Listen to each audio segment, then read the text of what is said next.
Policy बाजार पर 1 करोड़ रुपए का टर्म लाइफ इंश्योरेंस केवल 450 रुपए महीने से शुरू। वाह! ये जो ताज़ा दहशत जोशीमठ में है, ये दरअसल पिछले कुछ दिन से नहीं, कई महीनों से, बल्कि ये कहें कि पिछले साल 2021 7 फरवरी 2021 के बाद से कई इलाकों में दिखनी शुरू हुई। इस पूरे मामले को समझते हैं, लेकिन उससे पहले हमें एक बार ये देख लेना चाहिए कि जोशीमठ उत्तराखंड में है कहाँ। उत्तराखंड का हम आपको मैप दिखाते हैं। जोशीमठ दरअसल चीन से लगने वाली सीमा से बहुत दूर नहीं है। यहाँ से जो सड़क है वो नीति वैली की तरफ, नीति घाटी की तरफ जाती है, जो बॉर्डर का इलाका है, और यहीं वो बाड़ाहोती इलाका भी है जहाँ पर चीन दावा करता है कि उसका अपना इलाका है और भारत का, हमारा अपना इलाका है ही, जहाँ दोनों देशों की सेनाओं के बीच में तनाव रहता है। तो ये सामरिक रूप से बहुत महत्वपूर्ण है, धार्मिक तौर पर बहुत महत्वपूर्ण है, और उत्तराखंड की सियासत में भी जोशीमठ का एक बड़ा महत्वपूर्ण स्थान है।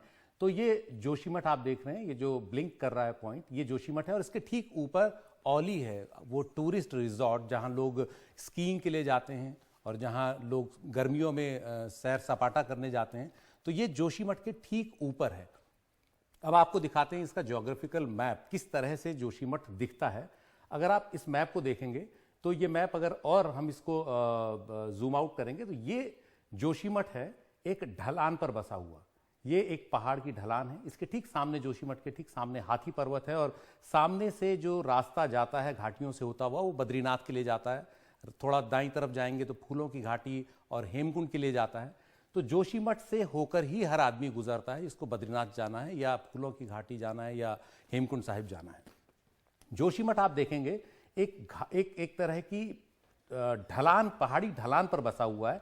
इसके ऊपर जो ग्रीन एरिया आप देख रहे हैं वो औली है, जहां बर्फ पड़ी रहती है। आप देख सकते हैं 4 से 5,000 मीटर की हाइट, 4,000 से ऊपर की हाइट है वहां पर। और उसके ठीक नीचे एक जंगल है, ये काफी घना जंगल है देवदार का और दूसरी वनस्पतियों का, जहां से पानी रिचार्ज होता है, पूरे जोशीमठ के इलाके को ही रिचार्ज करता है। यहाँ से जो पानी आता है वो नीचे स्ट्रीम्स के तौर पर बहता हुआ फिर नीचे धौली गंगा में मिलता है।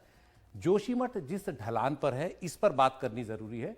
1939 में एक साइंटिस्ट ने ये पता लगाया कि दरअसल जोशीमठ एक लैंडस्लाइड पर बसा हुआ है, और वो जो लैंडस्लाइड है वो बहुत अनस्टेबल है। अब अनस्टेबल है, उसके बावजूद ये पिछले कुछ सैकड़ों सालों में स्टेबलाइज हुई। यहाँ पर 7वीं शताब्दी में कत्यूरी डायनेस्टी जो है उत्तराखंड की, वो थी, उसने यहाँ राजधानी बनाई, और यहाँ बसावट तब से शुरू हुई।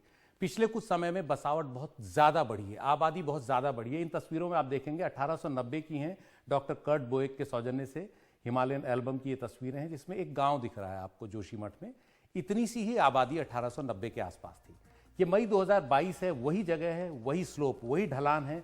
अब यहाँ सैकड़ों घर हैं, हजारों घर कह सकते हैं आप, और बड़े बड़े भवन हैं, कई मंजिला भवन हैं। और ये सारे भवन, ये ध्यान रखने की बात है कि जो पारंपरिक शैली थी उसमें नहीं है। ये ईंट कंक्रीट से बने हुए, पत्थर से बने हुए मकान है, और ईंट कंक्रीट बहुत ही रिजिड होता है।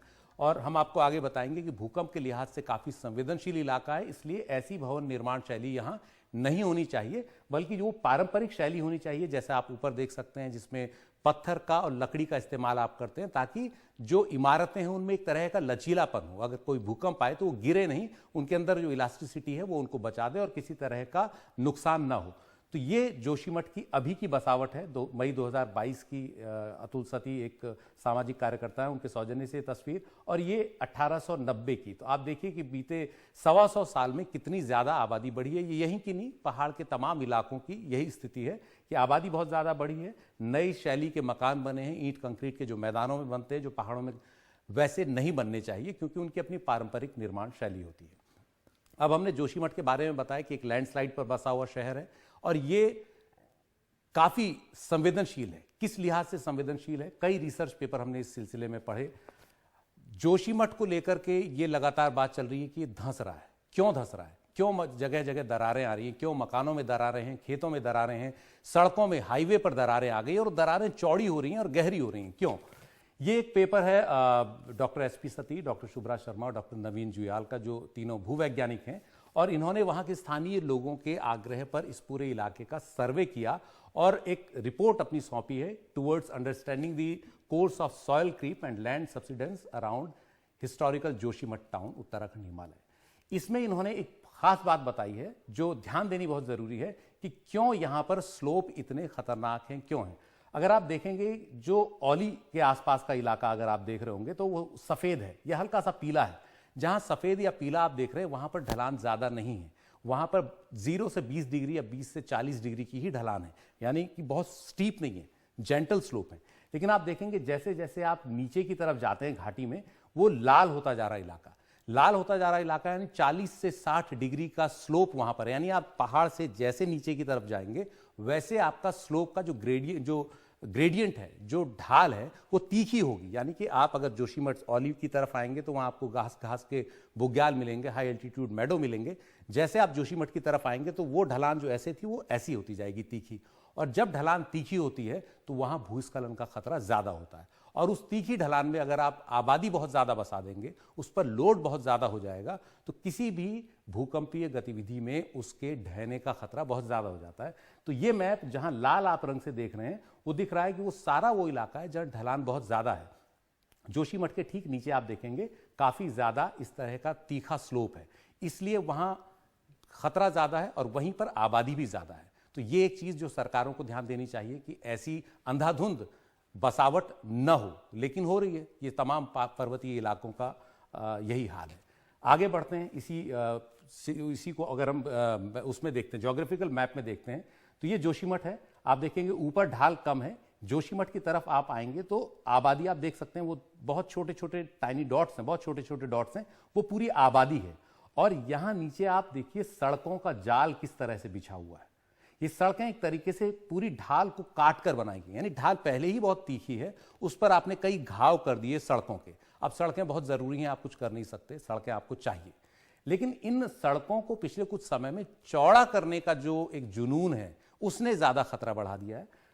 150 साल पहले कुछ एक सड़क बनी, वो स्टेबल हुई, लेकिन पिछले 5, 7, 6, 3, 2 साल में इन सड़कों को चौड़ा करने का काम अब हो रहा है। तो इन सड़कों के चौड़ा करने से क्या हो रहा है कि एक बार फिर वो जो ढाल है, वो जो स्लोप है, वो डिस्टेबलाइज हो रहे हैं। और ये एक संकट बहुत बड़ा है कि इन स्लोप्स को स्टेबल करने के बजाय यहां पर जो कटान है वो अंधाधुंध होता है, इस तरह से नदियों में गिरता है। आप देख सकते हैं किस तरह से सड़कें बन रही हैं और किस तरह से पूरा मलबा नीचे नदी में जा रहा है। ये अपने आप में एक नया इकोलॉजिकल डिजास्टर है, जिसको हमने आगे और भी कई जगहों पर बात की है कि ऐसा नहीं होना चाहिए, गाद इस तरह नदी में नहीं जानी चाहिए और कटिंग सड़कों की इस तरह से नहीं होनी चाहिए कि एक हैंगिंग जो है आपके ऊपर स्लोप आ जाए, इस तरह से हैंगिंग रॉक्स आ जाएं। और ये आप जाएंगे जब बद्रीनाथ की तरफ आपको काफी मिलेंगे। तो ये सड़कों को चौड़ा करने की अगर और कोशिश होगी तो आप सोचिए कि ये कटेगा तो ऊपर से कितना मलबा नीचे गिरेगा, और ये मलबा कहां जा रहा है, सीधे नीचे जमीन पर। तो ये एक नया जुनून है जो सड़कों को बनाने का। और एक और इसमें चिंता की बात यह है कि जोशीमठ से पहले से एक सड़क होकर जा रही थी जो आपको बद्रीनाथ ले जाती है, हेमकुंड ले जाती है, फिर आप थोड़ा पैदल भी चलते हैं। लेकिन अब नया तरीका क्या आ रहा है कि जोशीमठ को बाईपास करके एक सड़क जोशीमठ के नीचे से बन रही है, जो एक तरह से टो कटिंग हुई, यानी आप पहाड़ की तलहटी के पास अगर काटेंगे सड़क के लिए तो उसके ऊपर जो ऊंचा पहाड़ है वो डिस्टेबलाइज होता है, यानी अस्थिर होता है। वो अगर कटान होगा तो ऊपर की चट्टानें कहां जाएंगी, ग्रेविटी उन्हें नीचे नदी की तरफ लाएगी या उस सड़क की तरफ लाएगी, तो ऊपर का पूरा इलाका अनस्टेबलाइज होगा। और इसके कारण जो है आपको अगले कई सालों तक वो आपदा झेलनी पड़ेगी। तो ये तस्वीरें बता रही हैं कि किस तरह का काम वहां विगत कुछ वर्षों में या महीनों में हुआ है। अगले उस तस्वीर की तरफ हम बढ़ते हैं।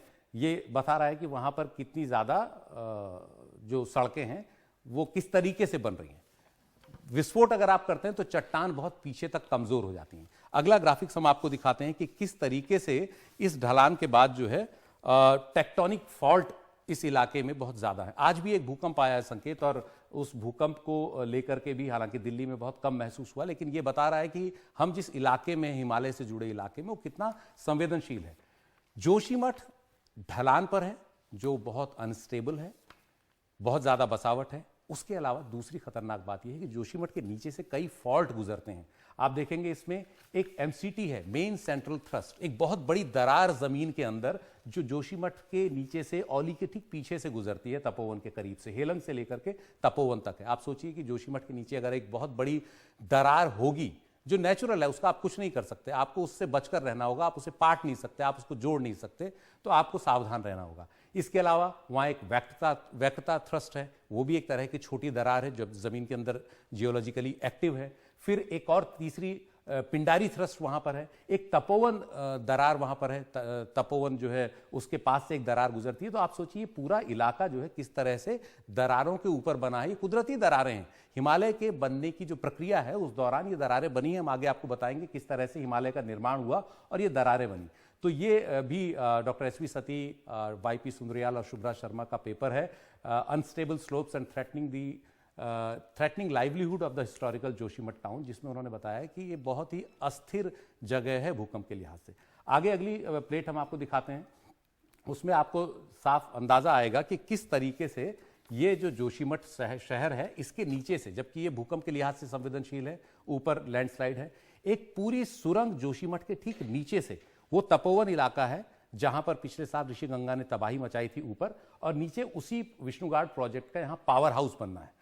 वहां पानी स्टोर होगा और यहां पानी सुरंग के जरिए आएगा।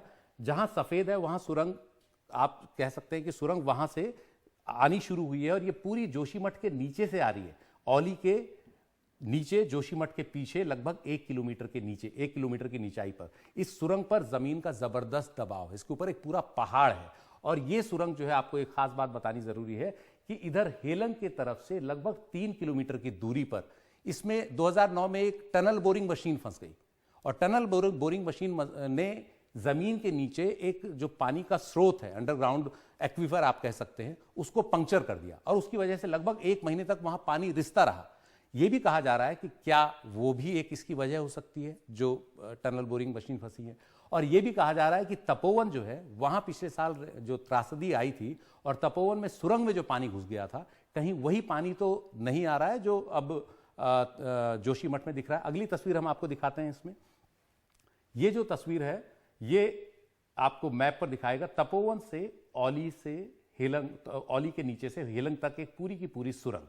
ये भी एक डॉक्टर एस पी सती, वाई पी सुंदरियाल, शुभ्रा शर्मा और मारिया अस्मी के पेपर में क्लियर बताइए कि किस तरह से ये नीचे सुरंग बनी हुई है। हमने इसको ज्योग्राफिकल मैप में भी आपको दिखा दिया है। अगली तस्वीर की तरफ हम बढ़ते हैं। अगली जो तस्वीर है वो आपको बता रही है कि जोशीमठ के ऊपर संकट है, इसको वैज्ञानिकों ने चेता दिया था। करंट साइंस में मई 2020 में एक पेपर छपा है जिसमें वैज्ञानिक हैं पीयूष रौतेला और एमपीएस बिष्ट, और दोनों सरकारी महकमों में हैं, इस समय बहुत जिम्मेदार पदों पर है। आपने पहले ही बोल दिया था कि जोशीमठ तपोवन का इलाका भूगोल पर्यावरण के लिहाज से संवेदनशील है। इन्होंने आगे कहा कि इस पूरे इलाके के आसपास कई हाइड्रोइलेक्ट्रिक परियोजनाओं को मंजूरी दी गई। विष्णुगाड प्रोजेक्ट भी ऐसी ही एक स्कीम है। इसकी सुरंग भौगोलिक तौर पर संवेदनशील जोशीमठ के नीचे से गुजरती है, जो हमने भी आपको दिखाया था। यह भी कहा गया कि एनटीपीसी के इस प्रोजेक्ट के लिए जो सर्वे कराया गया भौगोलिक, उसके लिए जियोलॉजिकल सर्वे ऑफ इंडिया की मदद नहीं ली गई, एक प्राइवेट कंपनी की मदद ली गई। और उस सर्वे में जो पुराने शोध थे और पुराने सर्वे था उनका संज्ञान ज्यादा खास नहीं लिया गया, और शायद यही वजह है कि ये जो सुरंग है इसको लेकर के कई सवाल खड़े हो रहे हैं। और 24 दिसंबर 2009 को एक इस जो हमने आपको बताया 2009 में परियोजना की सुरंग बना रही एक टनल बोरिंग मशीन जो है वो फंस गई और उसके कारण शेलांग गांव से 3 किलोमीटर अंदर पानी के भूमिगत स्रोत को उसने छेड़ दिया, पंचर कर दिया, और उस कारण 1 महीने तक पानी रिसता रहा। तो ये भी एक बड़ा सवाल इस पूरे मामले में उठ रहा है कि क्या इस कारण से तो कहीं पानी नहीं आ रहा है। अब अगली तस्वीर हम आपको दिखाते हैं। ये है मिश्रा कमेटी की रिपोर्ट। 1976 में भी इस तरह की बातें सामने आई थी और उस समय मिश्रा कमेटी थी, एमसी मिश्रा उस समय गढ़वाल के आयुक्त थे। उन्होंने एक कमेटी बनाई। उन्होंने कहा कि जमीन की स्थिरता की जांच करके ही नया निर्माण और ढलान होनी चाहिए, मतलब स्थिरता की जांच करें और तब आप उसके बाद कोई काम करें, वहां पे ढलान से आप छेड़छाड़ न करें। ये इस कमेटी ने बहुत साफ कहा था, जो आज भी वाजिब ठहरती है। यह भी कहा कि चट्टानों को खोदकर या धमाका कर न हटाया जाए। इसके अलावा उन्होंने ये कहा कि इस पूरे इलाके में भूस्खलन के लिहाज से संवेदनशील इलाकों में पेड़ न काटे जाएं। मारवाड़ी एक इलाका है और जोशीमठ, इसके बीच बड़े पैमाने पर वृक्षारोपण हो, क्योंकि वृक्षारोपण होगा तो जमीन नहीं कटेगी। पहाड़ की तलहटी पर चट्टानों को स्टेबिलाईज किया जाए, मजबूत किया जाए, ताकि चट्टानें दरकें नहीं। अगर आप वहां पर सड़क बनाते हैं, कोई निर्माण करते हैं, तो उसको स्टेबिलाईज करने का काम करें। उसको बेतरतीब खोदे नहीं, जैसे हमने आपको दिखाया। और 5 किलोमीटर के दायरे में निर्माण सामग्री न निकाली जाए। तो ये सब कुछ कहा गया। अब एक तस्वीर हमारे साथ और भी पिछले साल आपने देखा होगा 7 फरवरी 2021 की, इस पूरे उससे जुड़ा हुआ इसलिए है मामला कि उस समय ऋषिगंगा त्रासदी हुई थी। आपने देखा था एक ऋषिगंगा नदी जो है वो किस तरह पहाड़ से उछलती हुई आई नीचे और बहुत तेजी से उसने रास्ते में सब कुछ तहस नहस कर दिया। ये 7 फरवरी 2021 की वो तस्वीरें हैं। और ऋषिगंगा नदी का पानी आगे तपोवन प्रोजेक्ट में गया सबसे पहले, और ये ऋषिगंगा धौलीगंगा में मिली। इसने तपोवन प्रोजेक्ट को तहस नहस कर दिया, उसकी सुरंग में पानी घुस गया। कई लोग जो वहां काम कर रहे थे वो मारे गए। उनकी सही संख्या क्या है अभी भी किसी को नहीं पता। आप देख सकते हैं ये वो तस्वीरें हैं पिछले साल 7 फरवरी 2021 की ऋषिगंगा त्रासदी की। और वो पानी सुरंग के अंदर गया। तो क्या सुरंग के अंदर गया वो पानी जो जोशीमठ के नीचे है, क्या वो पानी जोशीमठ में निकल रहा है? क्योंकि वो जो मक है, पानी में जो मिट्टी है, वो कुछ इस तरह की दिख रही है जैसी किसी बांध के निर्माण के दौरान होती है। लेकिन इसको हम अभी पुष्ट तरीके से नहीं कह सकते। इसके लिए केमिकल जांच अगर पानी की होगी, आप धौलीगंगा के पानी की केमिकल जांच कर लेंगे एक बार और इस पानी की जांच कर लेंगे तो आपको पता लग जाएगा कि ये पानी वहां का है या नहीं। लेकिन अभी तक इस तरह का कुछ हुआ नहीं है। पिछले कई महीनों से लोग वहां लगातार बातें कर रहे हैं। तो ये वो त्रासदी है जो आपको बताती है कि इस पूरे इलाके में किस तरह से सब कुछ बहुत संवेदनशील है। इसका भूगोल भी, इसके अंदर जितने भी इन्वायरमेंट, यहाँ का पर्यावरण भी, यहाँ के पेड़ पौधे, सब कुछ, सब पर असर पड़ता है अगर आप जरा सी छेड़छाड़ करते हैं। तो ये जो पूरी की पूरी चिंता है ये अब जोशीमठ के लोगों को खाई जा रही है कि कहीं ये सब चीजें, ये सब कारण तो नहीं है कि जोशीमठ धंस रहा है। हालांकि इस पर कोई वैज्ञानिक शोध होगा, उसके बाद ही इस पर आगे जानकारी मिल पाएगी। सरकार ने कहा है कि उसने एक कमेटी बनाई है, उसके सर्वेक्षण की रिपोर्ट आ गई है। सर्वे रिपोर्ट में क्या कहा अभी सबके सामने नहीं है, लेकिन इसके आधार पर आगे काम किया जाएगा। लेकिन जो भी करना होगा बहुत तेजी से करना होगा और तमाम हिमालयी इलाकों में सावधानी के साथ करना होगा।